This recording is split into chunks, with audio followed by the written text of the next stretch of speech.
Hi everyone, I'm Jim Goodlad, course tutor for the Gamekeeping department within SRUC Elmwood Campus.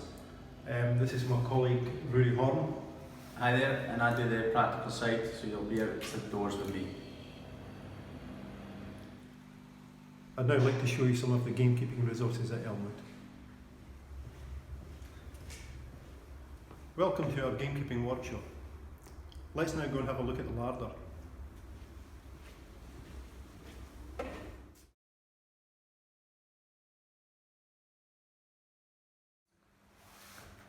So here we've got the larder environment that we use for large and small game. This is used predominantly from the start of the course right through the shooting season for large game and small game. So the large game would mainly consist of roe deer and some red deer, and the small game would encompass pheasants, partridges, duck, pigeon, woodcock, from our college shoots, which are held on the local estate along the road here, about 2 miles from the college. We generally speaking have about 7-8 days, so it gives students a good understanding of what a shoot day is all about, and gives them an active role to play within that as well.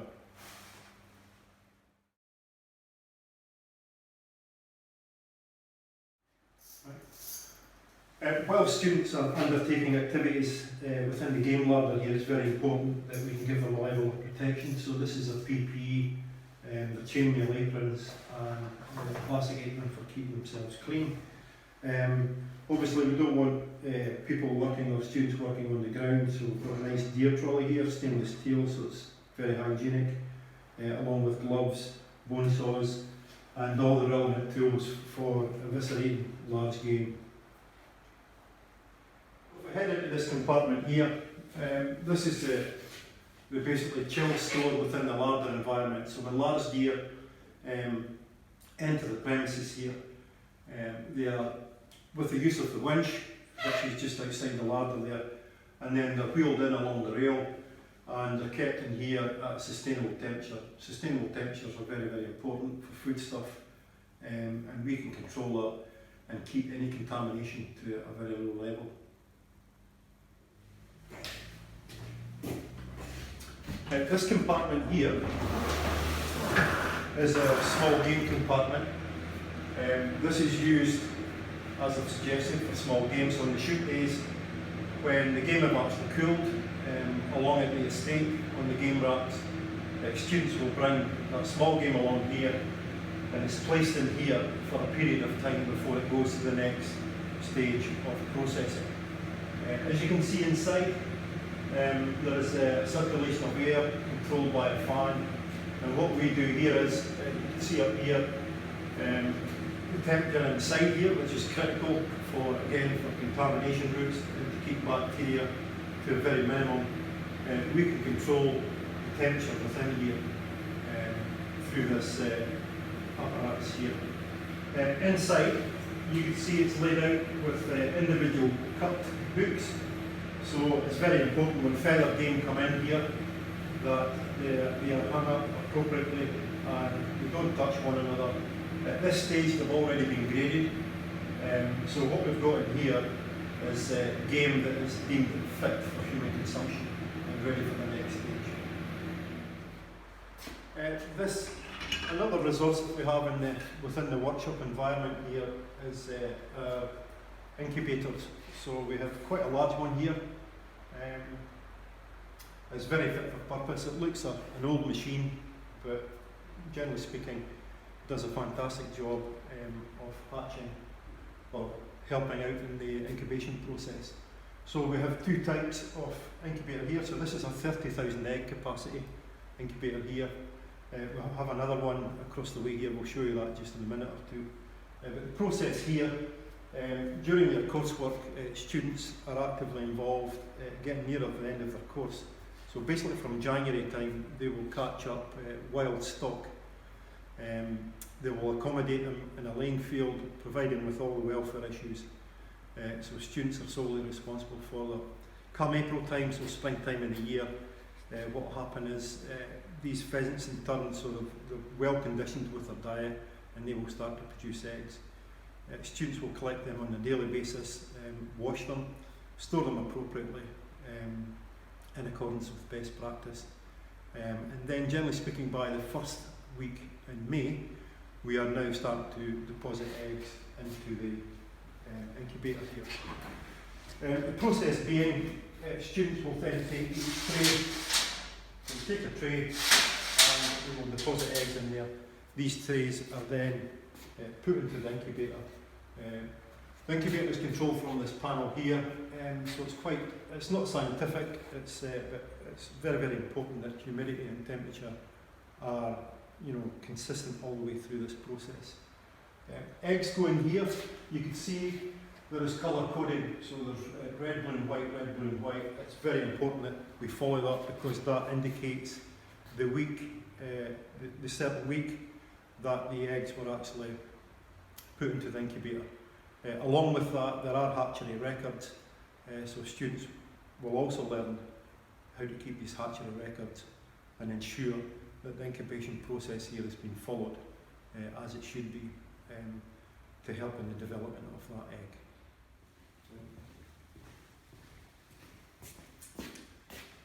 As I stated earlier, we have, they work on the same principle, but the previous incubator we were speaking about is a 30,000 egg capacity. This one here in particular is a lot smaller, as you can see, so the egg capacity comes down. This one here, when it's full, will take about almost 5,000 eggs in total. This year, for the first time, students had the experience of hatching duck eggs, which went very well. So we used this machine for duck eggs. The other machine was predominantly used for pheasant eggs. As with all of these machines, the important thing is the control panel here. So basically, a lot of these switches, when they're turned on, that's them for the whole of the process. There is no great desire to alter anything other than if you open the door, you maybe need to switch humidity off for a short period of time. But generally speaking, this is a power switch, so that powers the whole machine up. These switches here are alarms. So if there is any differential in humidity or temperatures or both, this will signal as an alarm bell, so it lets staff members know there's something up, so we can then investigate to see what's up. These other ones here are for egg turning. It's very important in here, if an egg lies in the same position all the time, what will happen, the development of that embryo inside the shell, the chick will stick to the inside of the shell. So probably the prognosis of that in the long run is that there will be high mortalities because the developing embryo will stick to the inside and the chick won't be able to hatch anyway. So it's not good news. So these trays here in particular, they will turn on a 45-degree angle on the hour, every hour, through the whole of that process. Eggs go in here for, the minute they're placed in here, they'll be in here for 21 days in total. It's then very, very important that the eggs are withdrawn from here in their egg trays and transferred to the next stage. Okay, so on day 21, what we'll do here is, bearing in mind all of these egg trays in here will be full of eggs. So day 21, on the relevant colour of trays, so we've looked at the hatchery records and we're looking to find out what eggs are due to be transferred at this stage. Upon correctly identifying the correct eggs to go over, so students would then take an egg tray, like so, which would be full of eggs. They would then place this on here. What would then happen is, because we're now about to transfer eggs over to the hatcher itself, so this is quite a simple process. So we put the egg tray on here, so we've got a student at either end. So a student's carefully monitoring this tray here, and the other student in question is now going to put an egg tray liner over that egg tray. We'll then proceed. We'll then take the egg basket itself, place that over, and a student at either end will then take that egg tray up here, and they will then flip that over. Okay, so this is a two-man operation. I'm demonstrating as a one-man show here, but generally speaking it is two people, one at either end. What you would then do was lift that egg tray and deposit all the eggs into the bottom of the basket. Okay, we've now got all the eggs in the basket, and just remember, if we've got a 30,000 egg incubator, we could be transferring 10,000 eggs each time to go into. So this process here that we've just been through, it's repetition.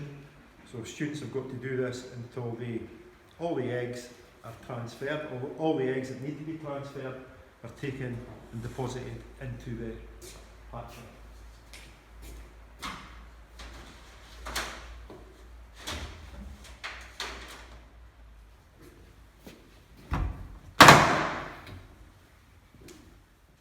As stated earlier, in the incubator, eggs are in there for a period of 21 days. We then need to transfer the eggs. This is very, very critical at this point. So what we're actually doing is taking the eggs from the incubator now into a hatcher. So inside here is just a big box, and again, temperature and humidity needs to be at the desired levels for a 4-day period.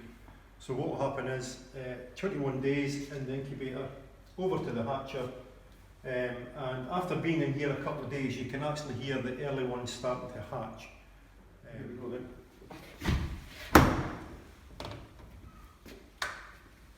So at this stage, day 25, it should be opening the door here to the hatcher, and it should be a lovely, lovely chirping sound. Lots of lively wee chicks to be ready for the next stage. So again, students would do all this. It's all good hands-on, relevant industry experience for students. So they would then take these baskets, which are now jumping with chicks. They would then be presented on this table. What we've got here is a cardboard chick box. So each chick box gets a chick liner in each compartment. What we then do is the chicks inside the basket are then deposited, and there's 50 go in each corner. So ideally, these chick boxes here will take 200 chicks. Once they're boxed up, they're fine, they're all huddled together, and it's very, very essential now. These wee things should be fit and healthy and vigorous, but what they need now is heat. Heat is crucial for their development, which is the next stage. So once they're boxed up in here, we would then take them down to our state-of-the-art rearing sheds, which are located on the premises here. So if you follow me, we'll take you down and show you the next stage.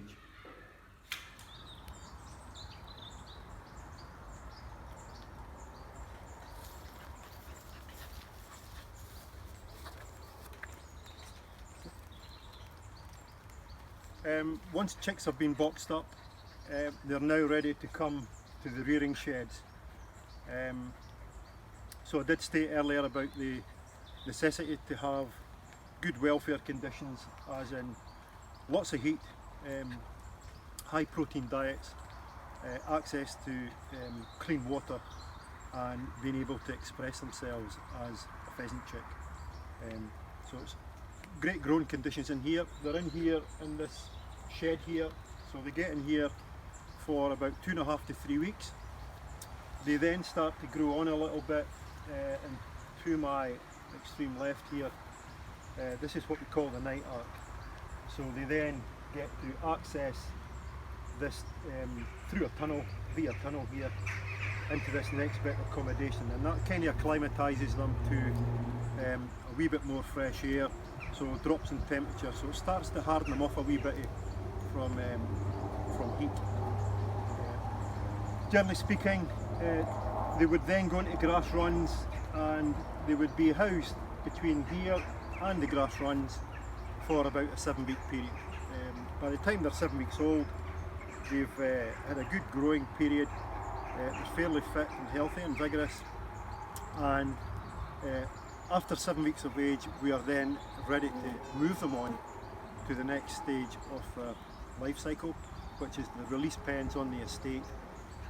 That students take a big active part in the next bit of their welfare and husbandry. Here we are in a local estate adjacent to Elmwood College. So I'd just like to show you some of the aspects that students are likely to get involved in during their course activity from August until June next year.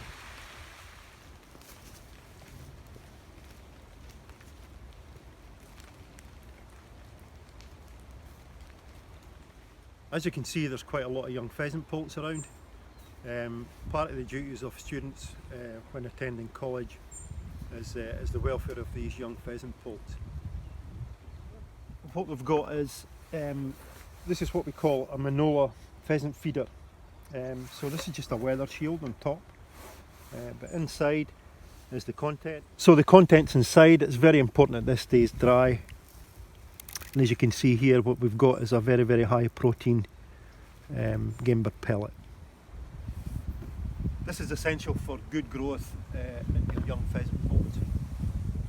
As we've seen before, within the grounds of Elmwood College we had rearing sheds which are, pertaining to poults at 7 weeks of age. At 7 weeks of age they're taken and crated up and released into this environment here, which is more of a natural environment. So what we've got is a release pen here on the estate. So birds are taken from the college rearing sheds at 7 weeks of age and they're accommodated in here with the water and feed welfare issues. We protect them from pest and predator, and they are located in these pens for at least 2 to 3 weeks. Then there is a liberation process of getting them out there into the countryside. Once these pheasant poults are released and liberated to the wild, which should be, pertaining to about October, month of the year, they should be about 20 weeks of age now and truly wild and basically ready for shoot days. So from November onwards during the shooting season to the end of January, students would undertake shoot days. So they'll actually host the day, become actively involved, have active roles in the pre-planning, the conducting of the shoot day itself, and post-shoot days, so reinstating the countryside as it was prior to the shoot. As you can see here, we have a fox grid on the perimeter edge of the pen. These are situated at various points all the way around the release pen, and this allows the developing pheasant poults access to the pen and access from the pen on a point of liberation.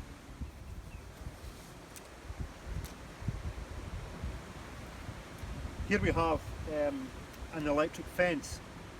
This is essential for protection of these vulnerable young pheasant poults. So this runs all the way around the perimeter of the fence. It gives them an element of protection from an apex predator, namely the red fox, and ensures that they get safety from predators.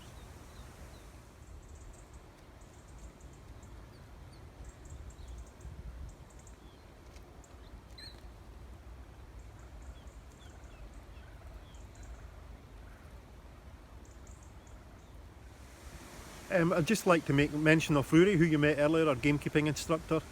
Having a look around and seeing all these young pheasant poults, he's done a fantastic job along with students and rearing these to a very good standard. That concludes our tour of SRUC Elmwood Campus Gamekeeping Department. Hope to see you soon.